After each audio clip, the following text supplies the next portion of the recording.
Thank you for tuning in and welcome back to Real Estate Advice. In today's episode, you'll learn the differences between short sales, pre-foreclosures, and foreclosures. When a home buyer is out there in the market wanting a great deal, this common question comes up quite a bit, and it's important to know the differences before you get bogged down with the process. My name is Andrew Finney. Please consider me your real estate geek. I am always here to help. My contact information is in the show more description below and always at the end of each video. So let's go ahead and talk about short sales. What are they? How do they work? And how long does it take to close on one?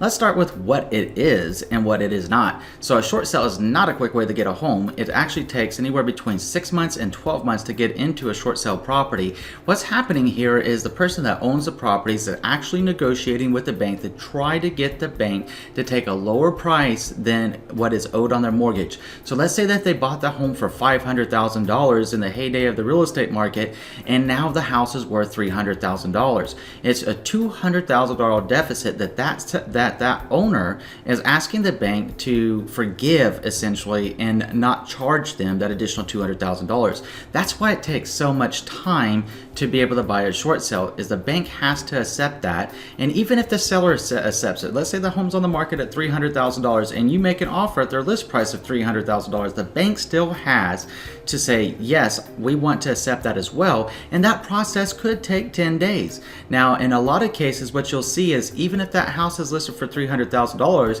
the bank wants as much money as possible. So if the real estate market appreciates in your area at 10% over the next 6 to 12 months, the bank's going to come back and now ask you for $330,000 or $350,000 because that's more of the fair market value. It's important to know that before you get into the process, what you're looking at in terms of time, energy, and money, and making sure that you're getting the best deal possible on your new place. It's also important to consider that a short sale is going to take you a huge amount of time, and you're going to be paying for a lot more things, and the bank is not going to be negotiable and all that negotiable in terms of repairs. They're going to essentially want you to buy the property as is, and they're not going to be looking to do anything to the property really. So hopefully that person that owns a home doesn't tear it up in between now and then, but it is something for you to know about. Short sales can be nice and they can't be nice, so it's up to you. It's just whether it's right for you or not. And to find out more about that, talk to your trusted real estate advisor and see how short sales are working in your area. That way you don't make that mistake, okay?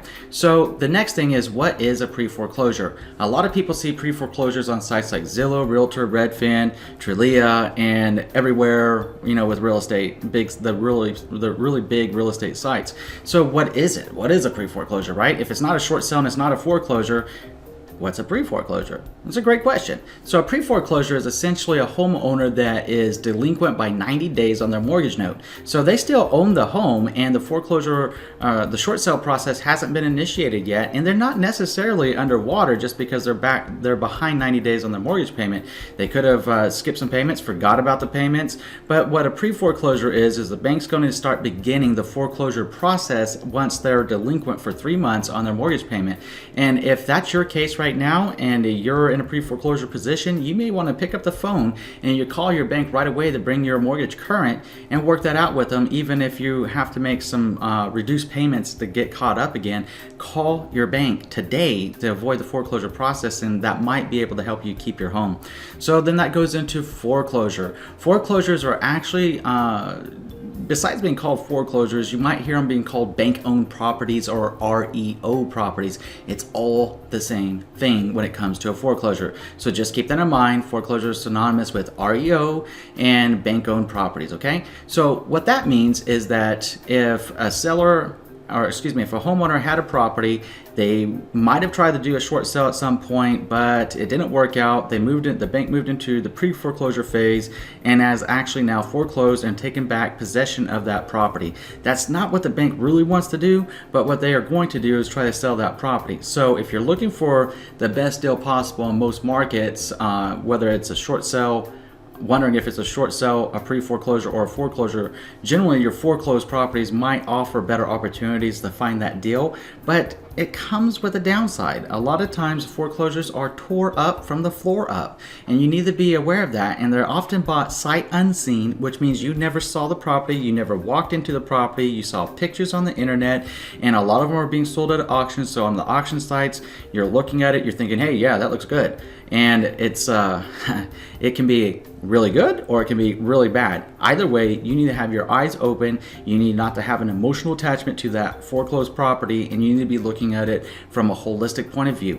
A lot of time foreclosure properties are best for cash investors because a home is being bought as is as a foreclosed property. Once that bank accepts it, they're going to throw back an addendum. It's going to be anywhere from 10 to 20 pages of an addendum letting you know that you're playing on the bank's terms to buy that property, and part of those bank terms are they're not paying for any closing cost, they're not making any repairs to the property, and you agree to buy it as is.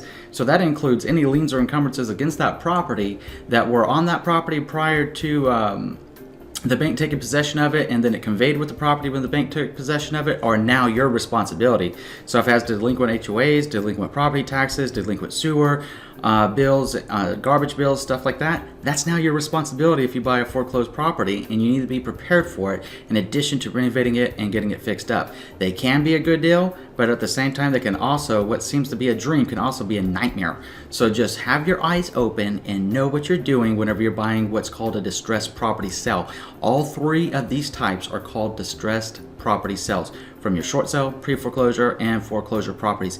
If you have any questions about this, I'm going to put my contact information up. Feel free to reach out to me. I always enjoy hearing from you, even if you just want to say hi. If you learned something new from this video, I'm going to ask you to do 3 things. Number 1, please subscribe to the channel. Number 2, please like this video.